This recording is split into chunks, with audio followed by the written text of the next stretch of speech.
This is Trend Following Radio, where great thinking comes alive.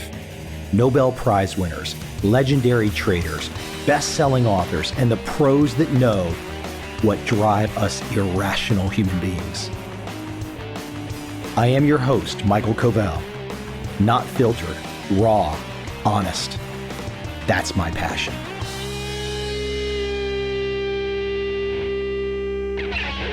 I want to start my thoughts today with a commercial. This is a golf commercial that I saved from years ago, and it lays out the foundation for where I'm going to take you today. To Bobby Jones, golf wasn't just a game. It was a science, a subject worthy of study. By focusing less on his score and more on the mechanics of his swing, he performed better than anyone in his day. It just goes to show you, looking at data is one thing. Knowing what to do with it, well, that's a whole different game. Now, on the surface, that seems completely normal. I can't imagine there are too many people out there, unless they are mentally challenged, that disagree with that. Why would you disagree with that? Unless you're a fool, an idiot, a moron, or just somebody who should be inside an asylum.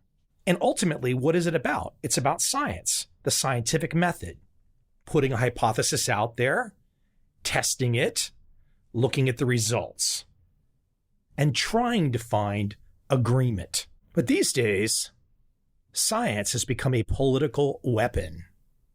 For example, I saw a meme today. It said, "Trust the science" is a euphemism for trust the system. I agree with that 100%. Because what I have seen, especially on this podcast and in conversation and observing media conversations, the person that walks into the room today and says they trust the science are simply parroting the slogan. They don't know what the fuck it means, and they don't care. But they know their side has chosen trust the science as the way to be, the way to put yourself, to be aligned with. It's the power move. But if actual scientific debate comes up, if actual science comes up, if the conversation comes up, you get called names. You get called a denier. You get called a skeptic, an ism of some sort. This is par for the course. This is modern life. I caught the debate that unfolded through Joe Rogan's podcast. Joe Rogan interviewed RFK Jr. I watched it. They discussed a lot of topics, including COVID vaccines and just plain regular vaccines. I took 2 COVID vaccines. I'm not happy about it. Because if you look back at the time period, if you look back at the whole situation, and we use the scientific method, we use our observation, show me where the evidence is they did anything for most people. They didn't. Now, I've had people on this podcast who have written books about the vaccines, and I was pretty hard on that particular author. And that particular author was just incredulous that I could even ask questions about a vaccine that did not seem to work over the years, while at the same time, the big pharma companies were making more money than God. So in this Joe Rogan conversation, there is a vaccine expert out there who apparently did not like the conversation that Rogan had with RFK Jr. I believe Rogan respects the scientist that disagreed with RFK Jr., and Rogan proposed to have them meet, to have a debate, and he offered money. Then other people offered money. Bill Ackman offered money. I'm talking big money. I think it's over $500,000 to go to charity for an unlimited debate between RFK Jr. and this scientist. Excuse me, I forget his name. I really don't care because he sounds like a system puppet. But ultimately, am I really debating this particular issue? No. I'm talking about the scientific method. I'm talking about the idea of being an empiricist, of looking at the data, having a discussion. The moment the discussion is walled off, whose spidey sense goes up and says, man, we've got a bullshit artist over here, and the bullshit artist wants the conversation stopped. Why do they want the conversation stopped? Why can't we have the conversation? And what I hear in the COVID vaccine discussion is, oh, but the vaccine saved millions of lives. 1 million people died in America. It's the immediate tug on the heartstrings. Well, here's the deal. A lot of people die from a lot of shit all the time. Now, the one thing that I don't know about the COVID time period, who died? Before the data started being buried, the vast majority of people that were dying in America were elderly with severe problems, all kinds of complications, severely overweight, but we did an experiment on everybody because of their compromised immune systems. We did an experiment on everybody to make everybody take the vaccine when clearly not everybody needed it. So here we are years later where we should be able to have a rational conversation about a topic like this, like Rogan is proposing, and we can't. And the defense of this particular vaccine expert that Rogan is trying to line up to debate RFK Jr., the defense of his people, don't go there. They're just skeptics. They're deniers. They hate vaccines. It all becomes ad hominem. It all becomes personal. They're clearly defending a system. They're clearly defending a political side. They're defending political power. They're defending just plain old power. They're defending power, bottom line. RFK Jr. also in this conversation with Rogan brought up vaccines and autism. And RFK Jr. is clear. He says, I do not attribute autism to only vaccines. He laid out a host of ideas for things in the environment that could be affecting young people, especially young men, in the last 30 years. Because in the defense, and the interesting point that I thought RFK Jr. made, because we don't know exactly how autism is happening, but we know there is a severe rise in autism. And RFK Jr. says, well, if it's something that's always been with us, if it's something that's normal, where are all of these 69-year-old men wearing helmets that can't use the toilet properly? Simple point. RFK Jr. could be completely wrong, but the idea that we can't have a conversation, the idea that it must be shut down, and going back to the COVID vaccine part as well, that people should lose their jobs if they ask a question. They should lose their jobs if they don't take the thing. And that did happen. You should be ostracized if you speak out. What the hell is going on? This is not a normal society where you can't have a conversation. It's not normal at all. It's freaking crazy town. Let me read from a Wikipedia page, and I could find this explanation anywhere, but I want to share it with you. The page is for empiricism.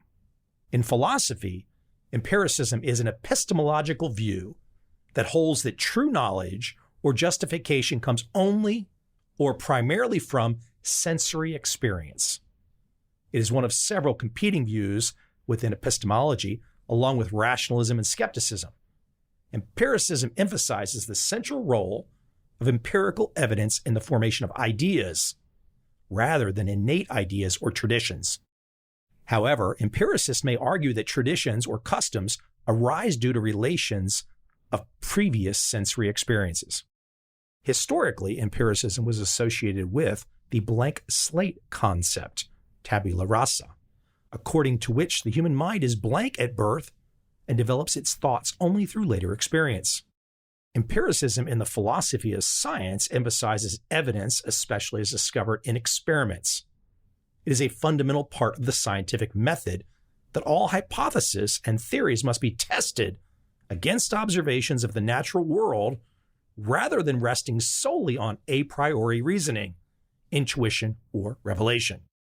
Empiricism, often used by natural scientists, says that knowledge is based on experience and that knowledge is tentative and probabilistic, subject to continued revision and falsification.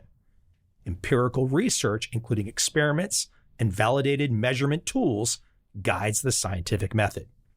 Now, I'm not pretending to be a huge philosophy junkie, or do I pretend to have all of the philosophical tenets of assorted philosophers under my belt? I don't. But if you listen to this podcast, if you understand trend following, and again, not trying to say the phrase empiricism is perfect, but trend following comes under this title. Trend following is practiced by empiricists. It's practiced by empirical people. That's the deal. You've got to test it. You've got to research it. You've got to see if your ideas work with the real world. This should be a fun thing. This should be normal in life. Whatever the endeavor, whether it's a trend-following trading system that you're testing, trying to figure out, or if you're trying to figure out what COVID vaccines may or may not do, or if you're trying to figure out what might be the root causes of the autism explosion. This is the normal way that we should all be. But we can't go there today because so much of the population has essentially decided we will not be empiricists. We will not look at the data because, drum roll please, here's why they will not look at the data. They feel sorry for the people that show up bad in the data. So if XYZ person has XYZ issue, even if there is a way out, even if there is a way around it, if this person is a part of the problem, then we can't talk about it. You have to put your empirical mind away. For example, wouldn't you like to know exactly who died during COVID? I'm talking exactly. Don't tell me 1 million people died. That's a bunch of bullshit. Oh yeah, 1 million people died. I get it. But 1 million people died in auto accidents too. So of those 1 million people that died in the COVID time period in America, how old were they? What was their physical condition? Where were they from? What racial group were they a part of? Male or female? We are not allowed to ask these questions because we have found ourselves into this weird world that if you ask these questions, and you see that the data has interesting information to be gleaned, if there are correlations, if there are connections, and there are, well, then somebody looks bad. Maybe a group looks bad. Maybe the vast majority of people that died in America from COVID were morbidly obese. Medical definition of morbidly obese. True statement, the vast majority of the people that died in America of COVID were morbidly obese. It's never expressed that way in the media. What's expressed in the media is that 1 million people died. And yes, that's terrible. And yes, I know some people that died from COVID. But we have to think like leaders. And leaders don't hide the truth. Leaders don't disguise the truth. Leaders don't lie. And we lied about what happened during COVID. 100% lied. And then we punished the people that questioned the lie. And here we are now, back to empiricism, back to the empirical data, back to study, back to hypothesis, back to the scientific method. We have turned the scientific method into the political method. The truth doesn't matter to most people. But now here's the deal. If you're a trend-following trader and you've got an empirical bent to you, if you're an empiricist, then you're fine. Just do your thing. Turn off the rest of the shitty, crazy-ass world that wants to pretend that true is not true and do your thing. Find your way to navigate the world and have some freedom and liberty on your side through additional money. Because at this point in time, until all westernized countries debase their currency into nothing, money is still a workaround. It's still a way to find some freedom. It's still a way to find some liberty. It's something you need. So as a trend following trader, keep that empirical mindset. If everybody else wants to be an idiot and refuse to have a conversation about whatever topic because it might hurt somebody's feelings, that their behaviors actually contributed to their problems, oh my gosh, we can't talk about that. That somebody might have a bad problem and that bad problem came from their bad behavior. Oh no, don't talk about that. Don't ask that question. Just keep it at the big general overview. For example, 1 million people died during COVID in America, and just make everybody's heartstrings get tugged on. Just keep tugging on the heartstrings. Don't ask questions. Don't question authority. Don't ask for the proof. Don't ask for exactly who died. Don't do that. It should be pointed out, too, that the original father of the turtles thought of himself as an empiricist, Richard Dennis.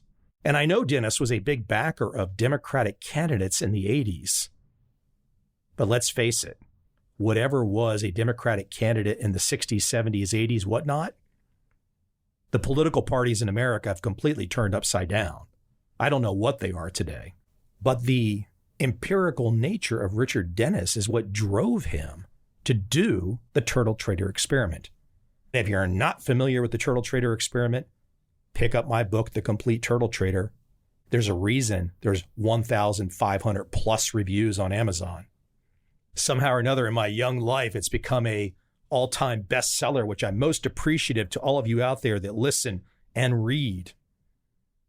But if you check that book out, you'll understand the details behind the turtle trader experiment. Essentially, Richard Dennis thought that people were a blank slate. He thought he could train students, newbies, no experience, to be world-class traders. And he did. And the only reason he was able to do it is because he taught them a strategy that had a solid empirical foundation. He taught them trend following.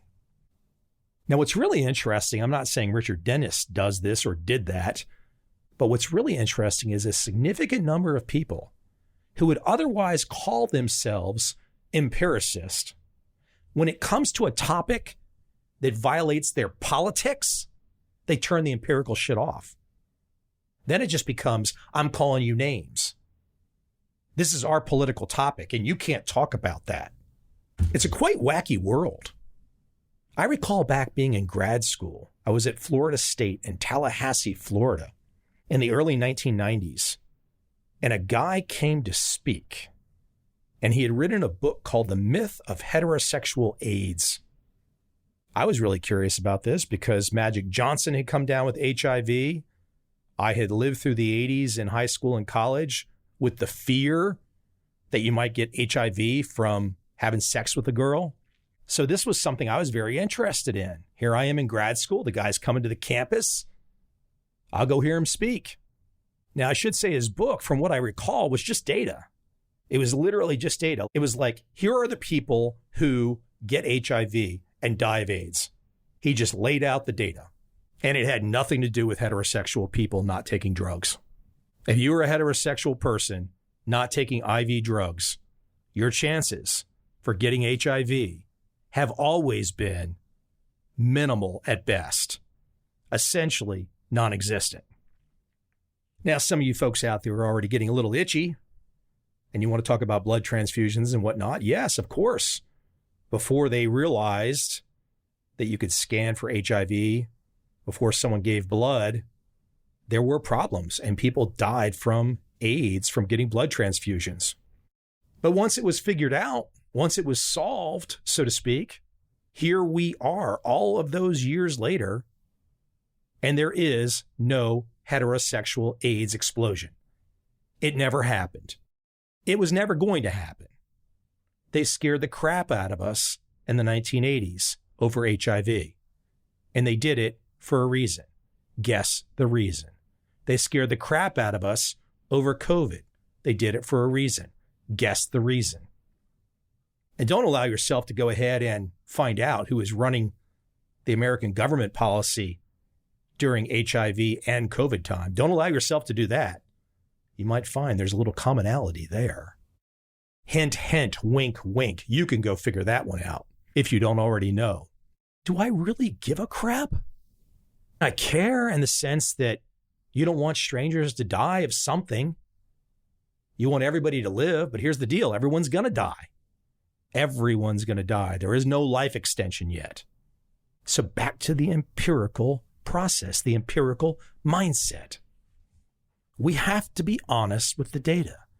We have to look to the data.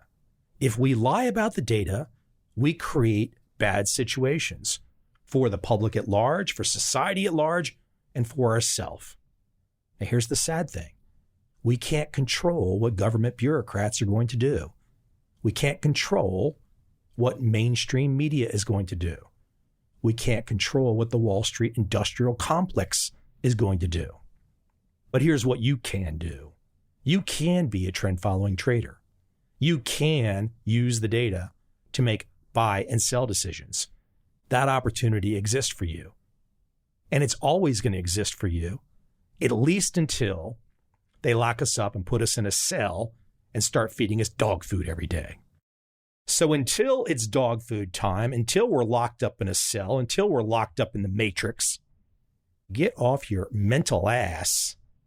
Get a healthy dose of empirical whatever and start acting as a trend-following trader in your trading and in your life.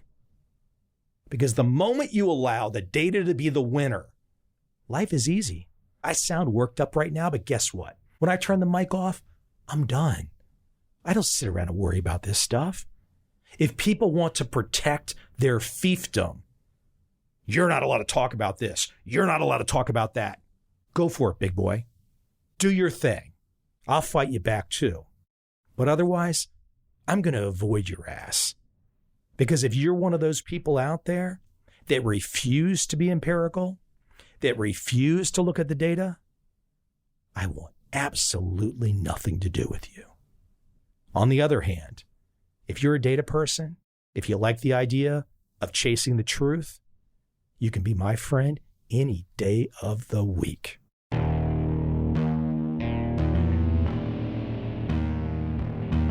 I see a time when those awake will understand how to make money in up, down, and surprise markets. Whether new trader or experienced, college student or financial advisor, protecting against a crash or just trying to make a lot of money, Trend Following offers everyone an answer in uncertain times. To get started immediately, send me an email, michael@covel.com. I will send you the right trend following steps to take along with my free video. But if you want to buy and hold, trust the government and trust Wall Street, this is absolutely not for you.